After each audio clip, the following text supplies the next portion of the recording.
where my biggest bottleneck is, and then 2, what has the biggest potential for growth. Because you want to invest your dollars in something that's going to tenfold for you. Right. Welcome to Duo on Air, where we help you get seen, remembered, and wildly obsessed over by your audience. We're your hosts, Abby And Courtney, a pair of ex-agency besties who ditched the cubicles, the Minneapolis skyways, and the corporate jargon for work that matters, with people who inspire us every day. Today, we're a women-powered marketing agency serving brands worldwide, bringing those big agency results without the corporate price tag. Around here, it's all about what actually grows your business. Branding, SEO, websites, and navigating the real-life ups and downs of building a dream while raising tiny humans. We're moms, wives, and best friend business partners in the trenches with you, making the hard stuff feel easy and a whole lot more fun. So pour a fresh cup, get comfy, because you're exactly where you need to be. Let's duo this. Welcome back to the Duo on Air podcast. This is episode number 208. And today we're going to talk about how if we had a magical genie that gave us $1,000 to grow our business right now, where would we spend it? And I'm going to sing a little song for you guys. Yes, please. Go. Because when Abby wrote this one, all I could think about is, if I had $1 million, I'd buy you a fur coat. Then they say something like that. Like very random I know. ones. I love it. They're the best. I love it. So but just this isn't a sing million. that song. This is 1,000. It's not a So million, you have to it's change 1,000. it too. And actually the number is arbitrary. Like, we are just using a little bucket of funding. If you have a marketing budget, where should you spend it? And we are and $1,000 seemed like reachable. Yes. For most small businesses. Or it's like one of those, you know, whether you're new or a little bit more established, it's kind of like, okay, $1,000. I think I can. What can I do for marketing? Yes, you with know? 1,000. Yes. So this isn't going to be an episode of like, I'm a brand new business. Here's $1,000 to get started. We really wanted this to be focused on, here's $1,000 to grow your business.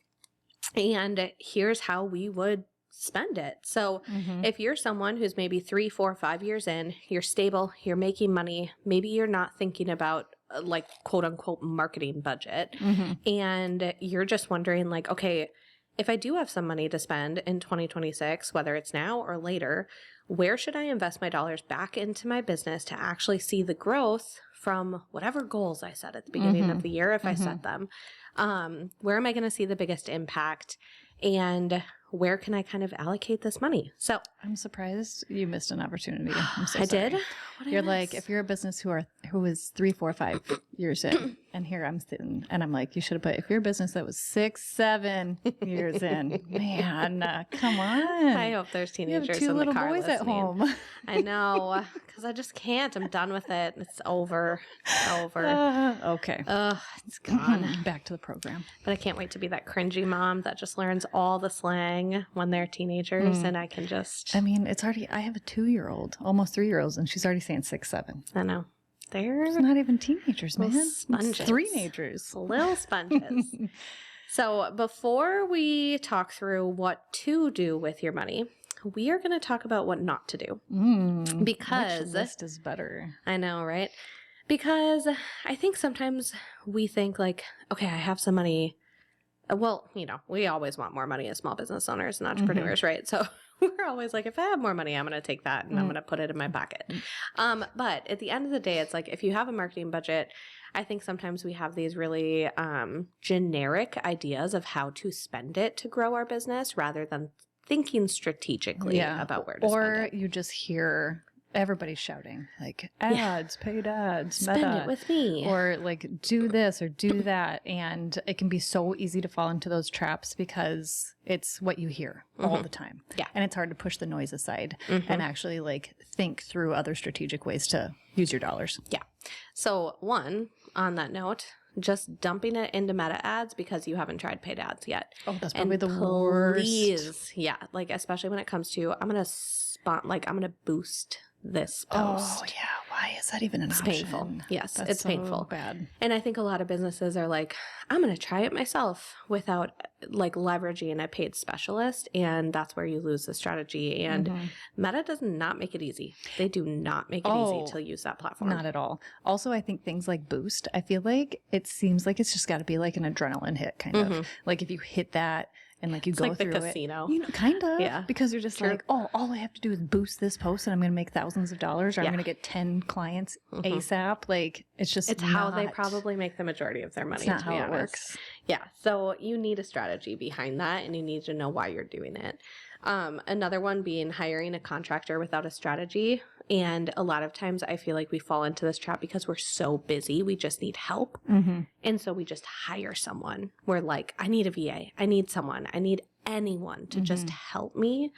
But we ultimately do a disservice to them and to us, because when we hire someone without a strategy, like they're kind of just running blind. Right. Well, and then sometimes you're expecting them to do something and they're not doing it because they don't know that you need them to do it. And then Yeah. you end up doing it anyways. And then you do it out of frustration and with little to no time. And it's just a really bad hamster wheel to be And on. sometimes you get a magical unicorn that can just like read and adapt to what you need, but that's pretty rare. There's not a lot of those out there. No. The other one is signing up for a shiny new tool. Like ManyChat dropped and everyone jumped on it, you know? Like there are certain things that people are saving for, or like I want to do a quiz or I want to do this, but then we sign up for it or we join the wait list or we join the free trial. And then we pay for it, and then we have no strategy. You don't have a strategy and you don't know how to use it, or you forget that you paid for it and you don't use it, or you pay for it and you don't have time to learn it, or you pay for it and you don't go into it with a strategy. Like then you're just throwing money at the wall and you're not sure if it's going to even work.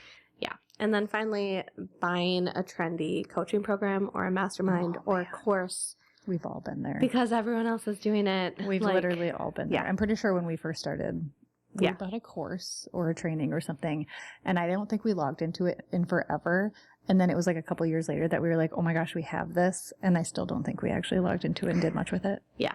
It's like sometimes the education can feel like, yes, this is exactly what I need. And then you get inside and you're like, this isn't what I need. Yeah. And it can be really hard. And we've noticed that too. Like a lot of the people that we follow and engage with on Instagram aren't actually agency owners. And so a lot of the coaching programs and the masterminds, and like there's just not a lot out there actually for partnerships or people growing an agency. And actually, not to say there's not a lot out there.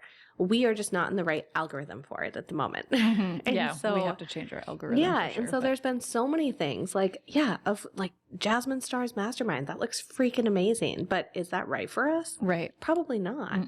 So it's like having to go back and think of like, what do I actually need? What circles do I need to be in? Who do I need to talk to? Like if a coaching program or a mastermind is right for you, it's the strategy behind it, not the trendiness and who did it. Like don't join a program just because it's something that Amy Porterfield recommended. Right. Like it needs to actually work for the goals of your business. And you can love those people, right? You can love them. You can aspire to be them. They can inspire you daily, but it doesn't necessarily mean just because you love them and what they do that their course is for you. Like you really need to know what you're buying and why before you even buy it.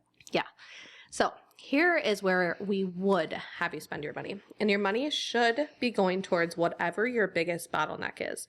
So we have chunked this into a few different issues, bottlenecks, whatever problem areas, growth struggles, whatever you want to call it. And these are some of the biggest ones that we see. Not to say these are all of them, but I feel like no matter what, as you listen throughout this episode, you're going to feel like you fall into one of these buckets.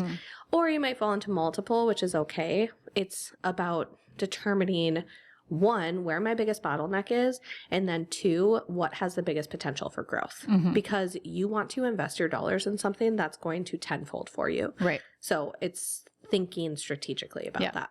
So the first one is I don't know how to clearly differentiate myself. I feel like I am just one of many people who do this service or offer this product. So if this is you, this is something that we strongly think that you should invest in. First, brand strategy and clarity. I think we've worked with tons of clients, or we know people on the internet that feel this. They don't know how to differentiate themselves. They feel like they're just in a sea of products or services that everybody else offers. So how do I stand out amongst the sea of competitors that I'm against? A big part of that is your brand strategy and your clarity. So we work on this with clients, and after we work through all that brand strategy, messaging refinement, the value and positioning statement that you have, your audience pillars, who you're talking to, why you're talking to them, how you're talking to them. When all of that is clearly defined, you have so much more confidence and clarity in your brand, how you're going to show up, how you're going to speak to your audience, how you are going to say things that make you different from your photographer friend down the street. Let's say you're both photographers. That's a hard industry. That's a very competitive, hard industry to make yourself stand out. But there is something unique about you. There is something unique about your brand that you need to lean into that you might not even see or be leaning into. Yeah. It's all about pulling that out. And I would say, like, regardless of how much you have, this is also something you can invest your time in to actually setting aside. So we do have, we'll link it in the show notes, but we do have a Sip and Strategize workbook that can kind of get you started in defining this. And also, like, if this is something you need to hand off to experts, that is something that we do. We do just brand strategy on its own, because the clarity in it is so important. It's so important. And it's so exciting to see people walk away with that clarity. Yeah. I think a lot of people do also think that they have enough clarity in their business, but when they do an exercise like this or work with somebody like us, they find so much deeper clarity than they ever thought they even needed. So it's really exciting to see how you can turn yourself from being able to not clearly differentiate yourself to really leaning into the uniqueness of you, your brand, your voice, your personality. Number 2 is my website gets no traffic and I depend on referrals only. Okay. I cannot tell you how many times we have hopped on discovery calls and chatted with people who later are kind of like, I actually don't need SEO right now. I'm really busy. I get all my business from referrals. And I inside am just like, I am scared for the day that the referrals stop, because it's going to happen. And I don't want to like say that in a way that's scary, but it's true. Like, if referrals dry up, what is your backup plan? Do you have one? And what breaks my heart is when people come to us and they're like, my referral, I used to run my business solely on referrals. All of a sudden they're not coming in anymore and I'm struggling. And now they don't have the budget to invest in a new website or in SEO because they don't have the referrals anymore. And so I'm always telling people, like, when you think about investing in a new website or a new marketing channel or a new way to differentiate your leads, you need to do it when the leads are still coming. You need to do it when it's hot. Yes. And if you are busy, you can work with people like us, or smaller agencies to, we're flexible when it comes to like timelines and stuff like that. And we understand that sometimes it's really hard to get on a phone and like go through something or whatever, but we can be really flexible with how we work with you. And I know not all agencies are flexible, but, it's not like, sometimes we get so busy that we're like, we don't have time for that service, or I don't have time to dedicate to that.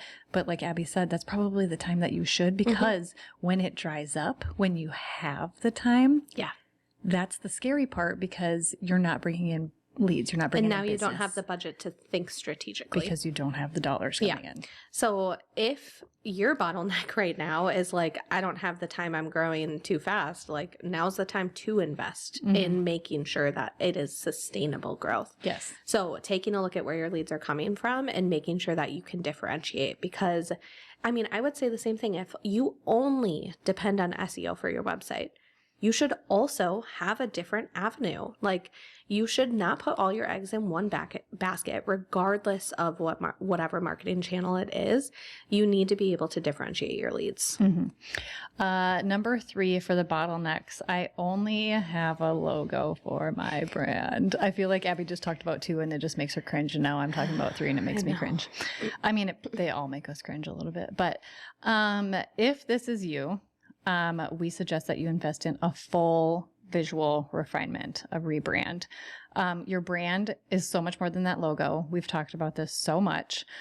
You really need to think about your brand strategically when it comes to visuals, such as your color theory, your submarks, your icons, your fonts, your patterns. Are your colors accessible online? Can everybody read them? Do you have enough contrast? Are your fonts easily legible? Can people read those? Sometimes there's clients that come to us and they're like, I love my script font. And I look at it and I'm like, I can't read a word that says. Or people are using script fonts in headlines because they like the way that it looks, but really that's a no-no from an SEO perspective and a no-no from a brand perspective. Or we're hanging on to something that we've had for years because of some sentimental value that no one else understands. Yeah. And that's a brand positioning problem too.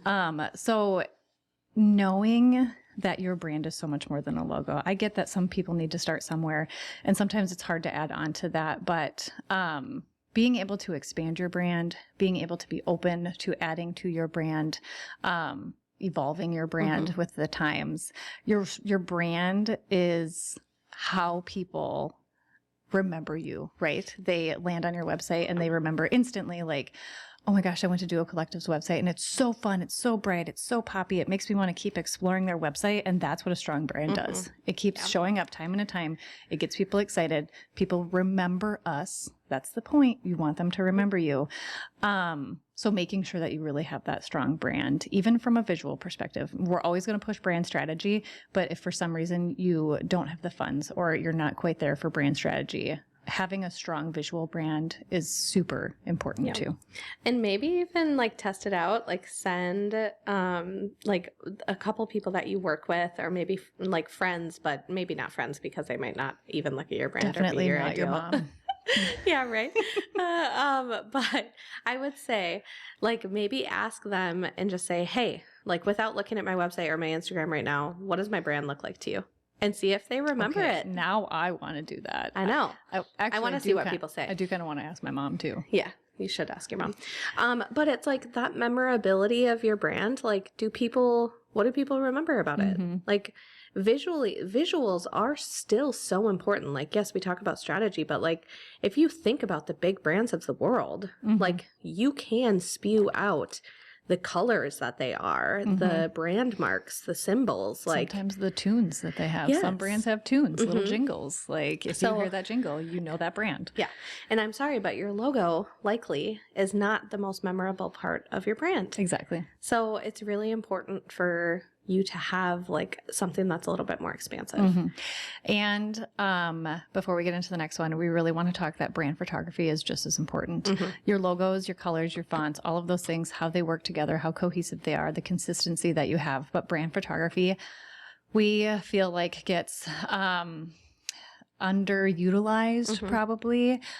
People either take photos on their iPhones, which, I mean, phones nowadays are capable of a lot of great photos, but if you can invest in brand photography, we strongly, strongly encourage this. Even if it is just one shoot that can get you through a couple of years, do it because our entire website, we're fortunate enough to have Julie Greer Photography, which is Abby's mom, but we get so many compliments on our brand photos because it feels super on brand. We're showing up the way that we show up on inquiry calls. We might not be as pretty on inquiry calls because we don't have our faces professionally done. We're comfy.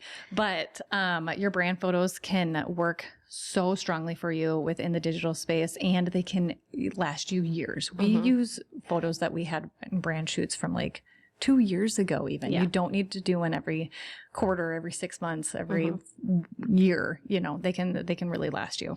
Yeah. And they're also beyond helpful for SEO purposes too. I will say, like, one, people, if you are in a highly visual industry, people are searching in the Google Images section and they're searching for inspiration there. And that can help from an SEO perspective. And also a huge missed opportunity that I find whenever I'm doing local SEO for local businesses and we're optimizing people's local, like Google business profile, is they're missing brand photography for their space. Again, like for the vibe of what they want to give off. So if you're a local business that has a space or just like even for us, even just like articulating what we do, like how we work together. Like we have taken photos at our team retreat that show our whole team together and our team working together. And you get that agency experience through those photos. And those are perfect for our Google business profile. But even like a visual view of outside your office, what your office space looks like, what your waiting room looks like, what the experience is like. Being able to show that on your Google business profile is going to enhance your visibility so much because people engage with that content. So brand photography goes so far beyond just what you can articulate on your website and on your Instagram feed. It's actually something that's like strategically helps grow your business. Yes, love that. We'll link it in the show notes, but if you're struggling with like your brand vibe or kind of just where to start from a visual perspective with your brand, we have a brand basics DIY freebie. So we'll link that in here too if you want to check that out. Yeah. So for this bottleneck is kind of like I'm booked, but everything feels super chaotic. So it kind of goes back to before of like, okay, I like right now I'm getting leads. Like, so sometimes it's really hard to think about investing when you're getting leads because you're like, I don't need to worry about marketing as much. But again, you always, as the founder of your business, you always have to think about the future. You always have to think about like the sustainability of like, can I continue to manage this level of work in the future? And if not, I need to start saying no. If yes, how am I going to grow to sustain it? Because otherwise you're just on the route for burnout. So I would say if you have a lot of revenue, but you don't have a system in place, you are going to hit this plateau in your business where you can't do more. You physically, mentally, emotionally cannot do more. Yeah. So this is where you need to spend your money. You need to spend your money on systems. You need to spend your money on getting help with setting up SOPs if you don't have them, or refining your systems, maybe hiring a COO, someone like a fractional COO, someone that can actually come into your business and help you from an operational standpoint, see things that you can't see because you're too in it from the day to day. And like having that strategy and outsourcing. It can feel really hard to outsource when you're busy because you're like, I will just do it faster. But again, you need to think about sustainability and growth for the future because we don't think about outsourcing when we're not busy because we have the capacity. But when we are busy is when we're like, I don't have the time. I need help. And it like seems like it feels like it's too late. Yes. You know? Yeah. So it's so important to just get over that hurdle and understand that like, yes, it might take you more time, but in this moment, it's going to help you like build a sustainable business. So we have to think about, okay, what can we outsource versus what's a CEO role? And am I doing those founder CEO roles in my business, or am I doing the day to day? And Court and I have these conversations weekly. Oh, like, we have to come back to it all the time. All the like time. We hit a point in our business where we realized like we were not doing any of the CEO roles. We were just doing all the daily tasks and things that needed to be done. And we weren't thinking about our sustainable growth for our business and what that looked like. And it was kind of like a shock to both of us because we were just like, oh my gosh, wow, we really aren't like wearing our CEO hats as often as we should. And even to this day, like we've done so much better when we came to that realization, but even to this day, you can so easily slip into the day-to-day stuff that you forget to put your CEO hat back on. And you're like, shit, I need to put that hat back on. I need to take more time back. And then you're wondering why you feel so chaotic. And you're like, I feel like a crazy person. I've said that to Court this week. I was like, I feel like a crazy person today. Like, and so it's just always remembering to go back to being the CEO of your business, whether that's like scheduling days on your calendar to really lean into that. You don't want to continually slip into doing all of these daily tasks that are taking away from that because you're just never going to grow and you're going to get in this spiral and burnout. Yeah.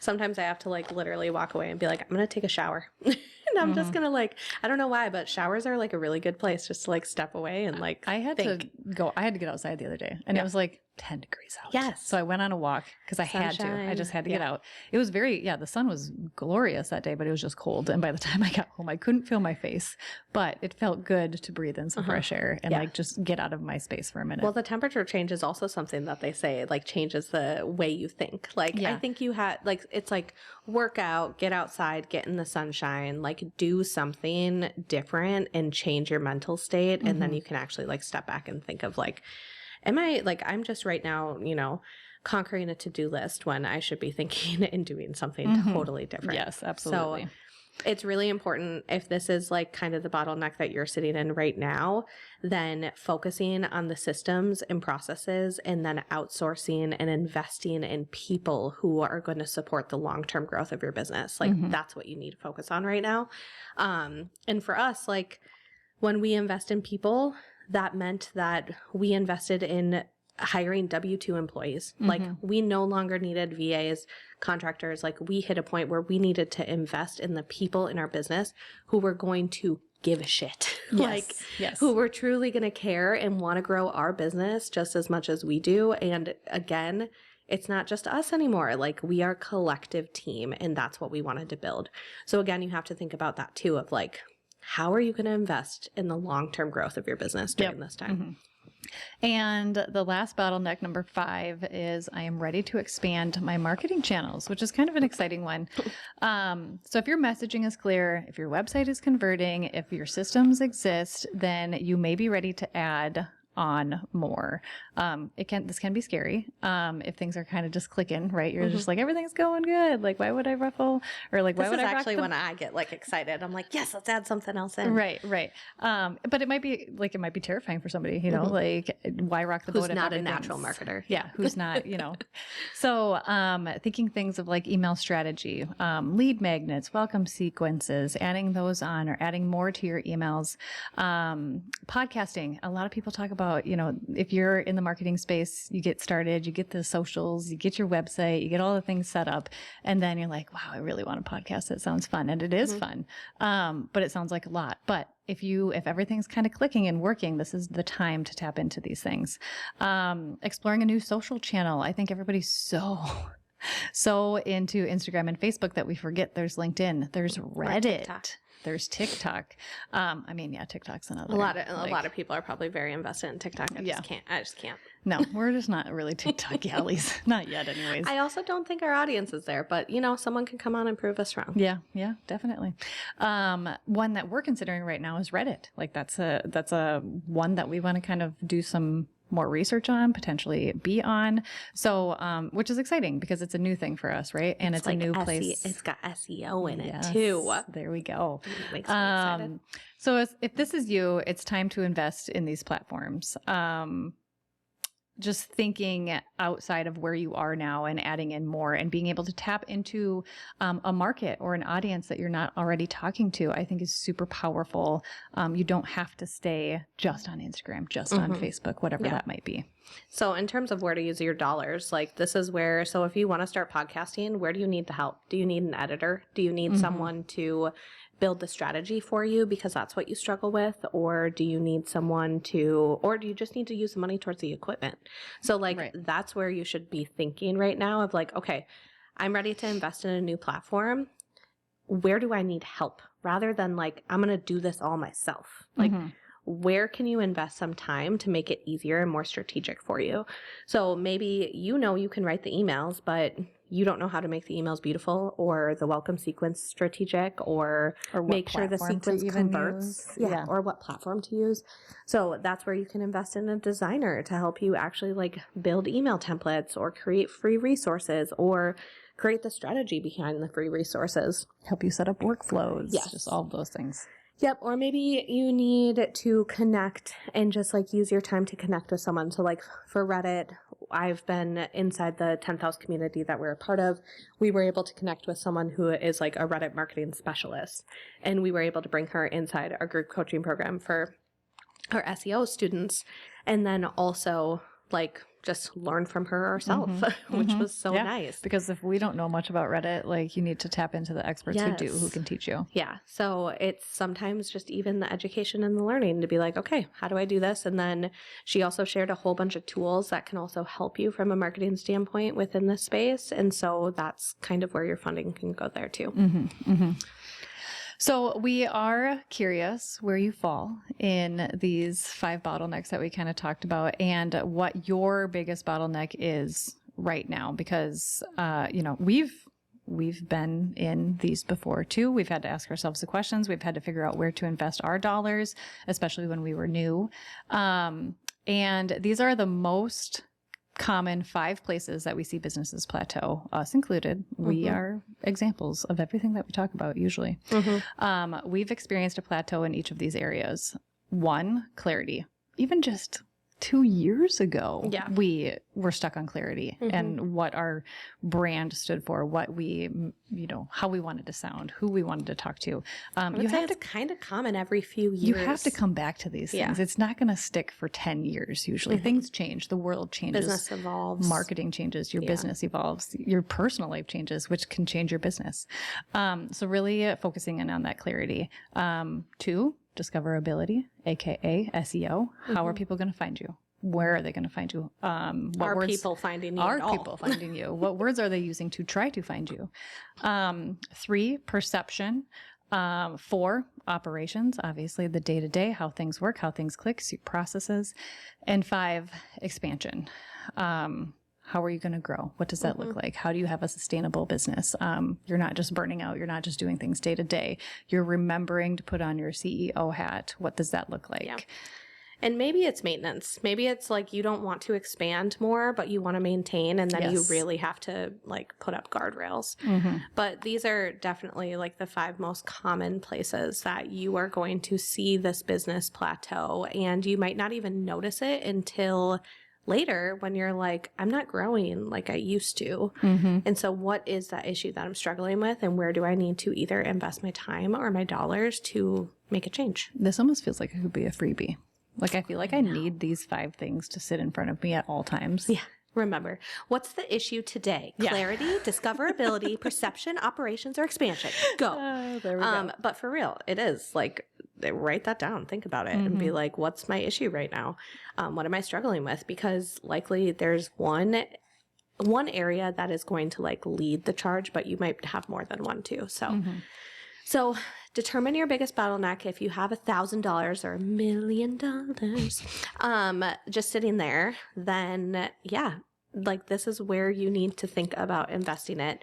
It might not be the sexiest thing to invest in, but again, we're looking at long-term sustainability and growth, and we want that investment to get an ROI. So that's a lot sexier when your investment tenfolds for you. Absolutely. So start in one of these places, and if you know exactly where you're going to go, then let us know, because we'd love to hear. Yes. It's time for a refill. Thanks for tuning in to another episode of Duo on Air. If you loved hanging out with us today, here are 3 quick ways to support the show. 1, subscribe so you never miss a new episode. 2, share this episode with a biz bestie and tag us on Instagram at duo.collective. And 3, leave a review, because we love hearing from you. Finally, keep sharing your episode ideas. We love creating content for you. Head over to duocollective.com to catch up on all the latest episodes, brand and website makeovers, SEO tips, and so much more. See you there. Let's duo this thing called business together.